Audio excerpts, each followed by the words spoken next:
அஸ்ஸலாமு அலைக்கும் வரஹ்மத்துல்லாஹி வபரகாத்து. கண்ணியத்திற்குரியவர்களே, பெருமானார் ஸல்லல்லாஹு அலைஹி வஸல்லம் அவர்கள் சொன்னார்கள், ஒரு முஸ்லீம் இன்னொரு முஸ்லிமுடைய விஷயத்தில் லா தபாகலு, நீங்கள் ஒருவருக்கொருவர் பிணங்கிக் கொள்ள வேண்டாம், கோபம் குரோதம் பழிவாங்கும் எண்ணம் கொள்ள வேண்டாம்.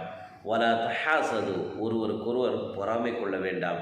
ஒருவனுக்கு கூட கிடைத்திருக்கு, ஒருவனுக்கு கூட கிடைக்கவில்லை என்பதற்காக குறைய கிடைத்தவர் கூட கிடைத்தவரை எண்ணி ஆதங்கப்படக்கூடாது, பொறாமைப்படக்கூடாது, அல்லது அழிந்து நாசமாக வேண்டும், இவனுக்கெல்லாம் இறைவன் கொடுத்திருக்கார் என்று கடிந்து கொள்வது கூடாது. வலா ததாபர், ஒருவர் இன்னொருவரை பார்க்கும் பொழுது எந்த வகையிலும் புறக்கணிக்கக்கூடாது.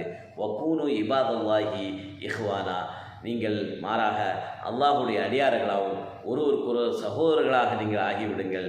வலா யஹில்லுலி முஸ்லிமின் ஐ யஹ்ஜுர அஹாஹு ஃபௌக ஸலாஸத்தி ஐயாமின், ஒரு முஸ்லீம் இன்னொரு முஸ்லிமை 3 நாளைக்கு மேலால் உறவை துண்டித்து பேசாமல் இருப்பது அது ஆகுமாக்கப்பட்டது அல்ல என்று பெருமானார் ஸல்லல்லாஹு அலைஹி வஸல்லம் அவர்கள் சொல்லியுள்ளார்கள்.